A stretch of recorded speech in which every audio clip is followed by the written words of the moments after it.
Harvey, a reserved middle-aged man, had always found solace in the solitude of his home, a modest house on the outskirts of town.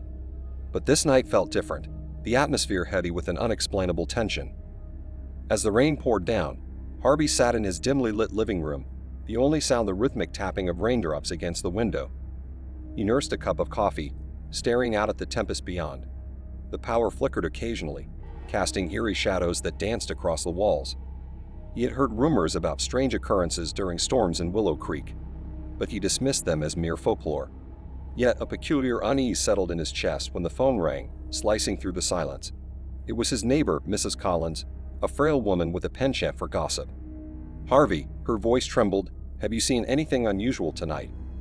"No, just the storm," he replied, a hint of skepticism in his tone. "Why?" "I've heard something in my backyard. I'm too scared to look." Despite his reluctance, Harvey felt a sense of duty. After all, Mrs. Collins had always been kind to him. He grabbed a flashlight, donned his raincoat, and ventured out into the downpour. The wind whipped against him as he made his way to Mrs. Collins' house, his flashlight beam flickering in the storm.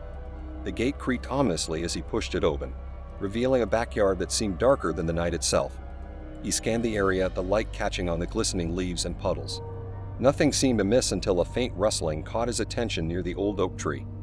He approached cautiously, his heart pounding. The beam of his flashlight fell upon a figure huddled beneath the tree. It was a young girl, drenched and shivering, her eyes wide with terror. "Who are you?" Harvey called out, trying to keep his voice steady. The girl didn't respond, merely pointing toward the woods that bordered the yard. Harvey followed her gaze but saw nothing but darkness. "Did you come from there?" he asked, but she remained silent. Realizing she needed help, Harvey gestured for her to follow him back to Mrs. Collins' house. Once inside, he wrapped her in a blanket and tried to get her to speak, but she remained mute, her eyes darting nervously to the window. Mrs. Collins, pale and anxious, brewed tea as Harvey recounted what had happened. "What was she doing out there?" she whispered, glancing at the girl, who now sat in a corner, eyes fixed on the storm outside. "I don't know, but something isn't right," Harvey replied, a chill running down his spine. "We should call the police."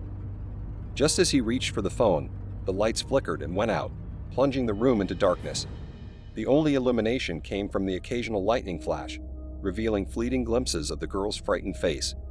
As Harvey fumbled for candles, a loud crash echoed from the front door. Heart racing, he grabbed a heavy object as a makeshift weapon and moved cautiously toward the noise. The door had burst open, and the wind howled through the entryway, carrying with it a chilling presence that seemed to sap the warmth from the room. "Stay here," he instructed Mrs. Collins and the girl, who huddled together, their faces pale with fear. Harvey stepped outside, the storm battering him relentlessly. The yard was empty, but he sensed he wasn't alone. Every instinct screamed at him to retreat, but something compelled him to push forward. He scanned the surroundings, his flashlight flickering, revealing fleeting glimpses of twisted branches and swaying shadows. Then he saw it, a set of footprints leading away from the house, toward the woods. They were too large to be the girls, and a gnawing dread crept over him. Against his better judgment, Harvey followed the tracks, the mud squelching beneath his boots as he ventured deeper into the forest. Each step seemed to echo ominously, the wind carrying faint whispers that sent shivers down his spine. The path grew narrower, the trees pressing in around him as if trying to swallow him whole. Just as he was about to turn back, he stumbled upon a clearing. In the center stood an old, abandoned cabin, its windows shattered, and the door hanging ajar. The footprints led straight to it, vanishing into the darkness within. Harvey hesitated, a sense of foreboding washing over him. But the curiosity, the need to understand what was happening, drove him forward. He stepped inside, the air thick with the scent of damp wood and decay. The cabin was empty, save for old furniture draped in sheets, shrouded in dust. Yet an unsettling feeling of being watched prickled the back of his neck. He swung his flashlight around, revealing nothing but emptiness. As he turned to leave, a flash of lightning illuminated the room, revealing a figure standing in the doorway. Harvey's heart seized in his chest as he raised his flashlight, the beam revealing the gaunt, pale face of a man he had never seen before. "What do you want?" Harvey demanded, his voice barely concealing his fear. The man smiled, a cold, hollow grin that chilled Harvey to the core. "You shouldn't have followed," he said, his voice a whisper that seemed to echo through the cabin. Before Harvey could react, the man turned and disappeared into the storm, leaving only the lingering sense of dread in his wake. Trembling, Harvey retreated from the cabin, back through the woods, and to the relative safety of Mrs. Collins' house. When he returned, the power had come back on, casting a warm glow over the living room. The girl was gone, and Mrs. Collins sat silently, her eyes wide with an unspoken terror. "What happened?" Harvey asked, but she merely shook her head, as if unable to find the words. As the storm raged on outside, Harvey sat down, his mind racing with questions. Who was the man in the cabin? Why had the girl led him there? And what dark secrets did this stormy night hold for the quiet town of Willow Creek? Harvey sat with Mrs. Collins, both unnerved by the events of the night. They exchanged few words, each lost in their own thoughts, the storm still raging outside. After what felt like an eternity, Harvey finally broke the silence. "We need to call the police," he said firmly, his voice steadier than he felt. Mrs. Collins nodded, her hands trembling as she dialed the emergency number. Harvey recounted everything that had transpired: the mysterious girl, the abandoned cabin, and the unsettling encounter with the stranger. The dispatcher assured them that officers were on their way and instructed them to stay inside. As they waited, tension hung heavy in the air, each passing minute feeling like an eternity. Harvey's mind raced with possibilities, trying to piece together the fragments of what he had witnessed. Who was the girl? What did the man in the cabin want? And why had this stormy night unraveled into such a nightmare? Before long, the sound of sirens pierced the night, signaling the arrival of the police. Officers canvassed the area, searching the backyard, the woods, and the abandoned cabin. They found no trace of the girl or the mysterious man, only footprints in the mud and shattered glass in the cabin. "We'll continue to investigate," one of the officers assured Harvey and Mrs. Collins, though it was clear they were as baffled as they were concerned. As dawn broke and the storm finally subsided, Harvey returned to his home, physically exhausted but mentally restless. The events of the night haunted him, the unanswered questions lingering like shadows in the corners of his mind. Days turned into weeks, and Willow Creek resumed its quiet existence. The incident became the talk of the town, whispers exchanged in hushed tones at the local diner or over backyard fences. But no one could provide any answers. Harvey found himself drawn to the woods, the abandoned cabin a constant presence in his thoughts. He visited the site several times, each time hoping to find some clue, some explanation for what had happened. But the cabin remained empty, its secrets buried beneath layers of dust and neglect.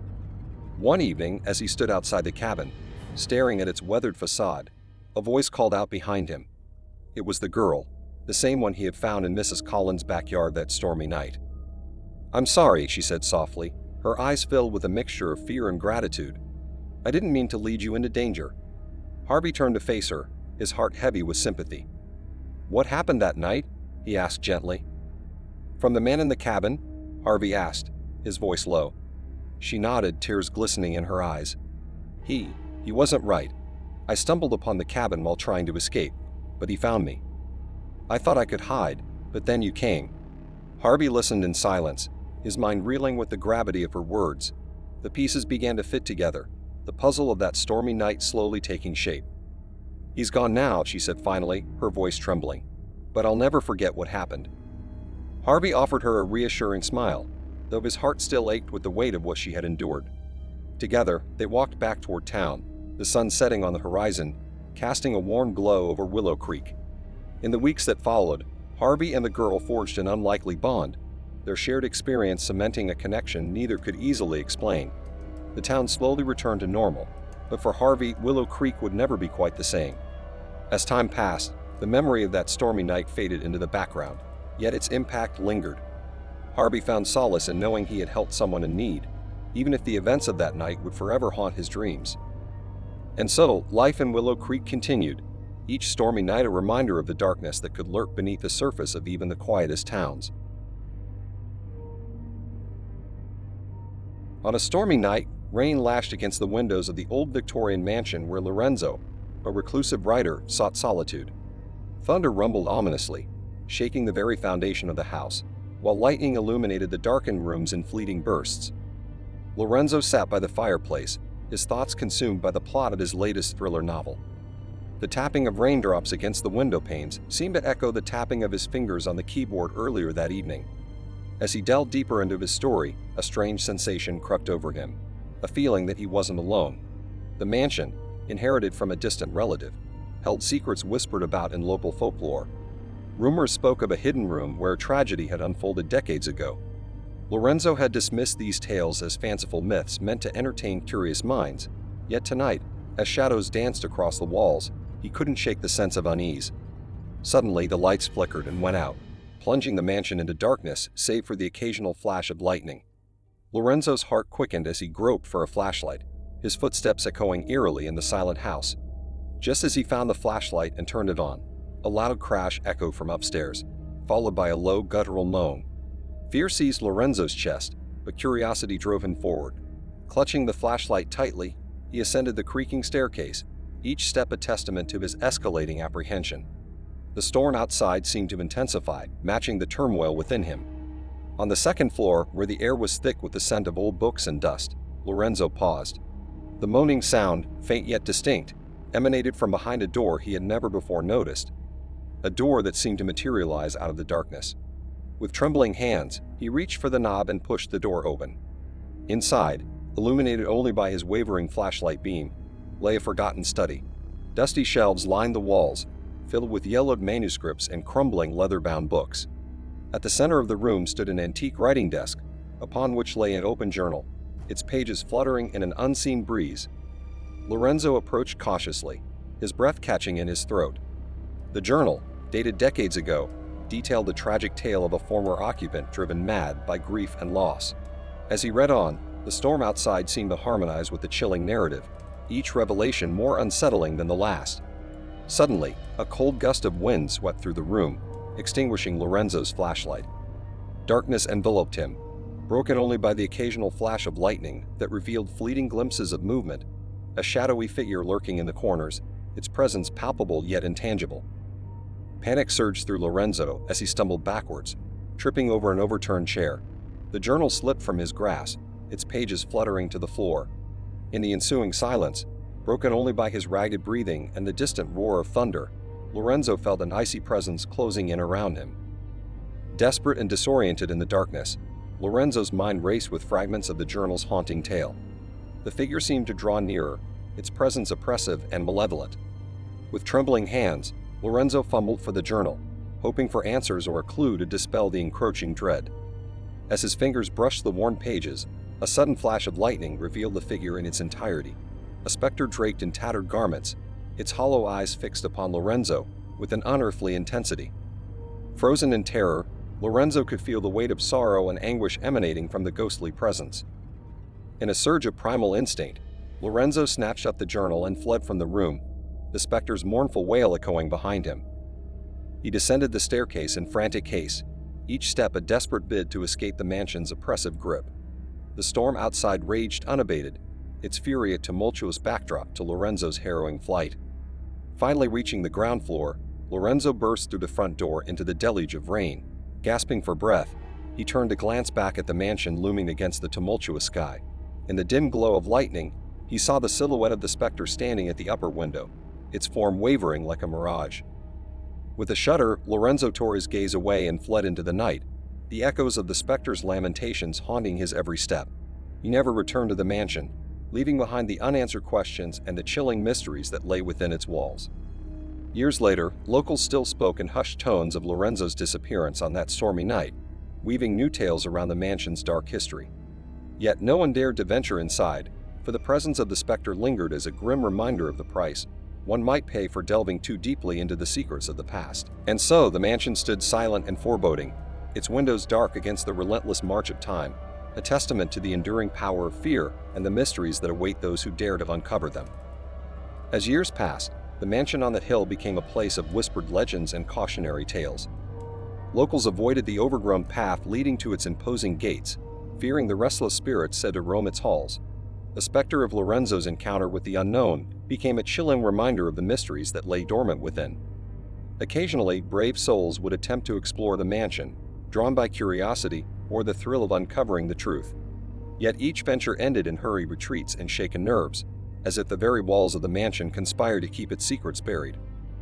One stormy night, decades after Lorenzo's flight, a group of adventurous teenagers dared each other to enter the mansion.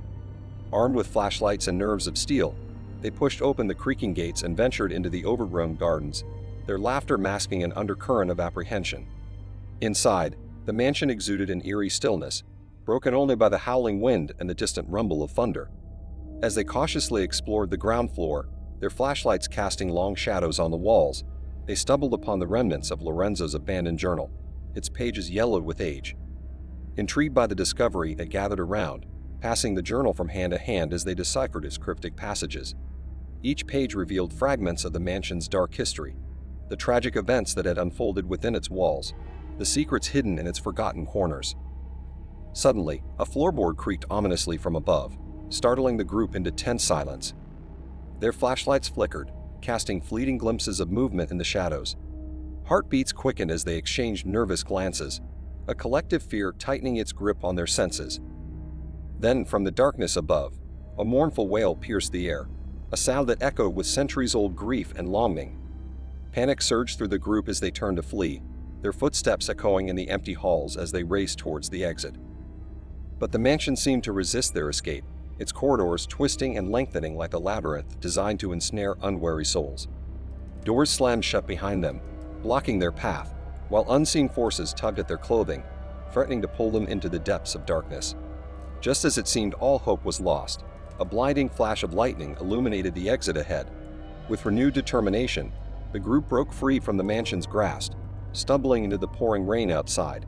They sprinted down the overgrown path, their minds reeling with the horrors they had witnessed. As they reached the safety of the village below, breathless and shaken, they glanced back at the mansion looming against the stormy sky. In the dim glow of lightning, they caught a glimpse of a shadowy figure standing at the upper window, a silent sentinel watching over its domain. With hearts pounding and adrenaline still coursing through their veins, the teenagers made a pact never to speak of their harrowing night in the mansion again. They knew that some mysteries were better left undisturbed, and that the mansion's dark secrets would continue to haunt those who dared to seek them.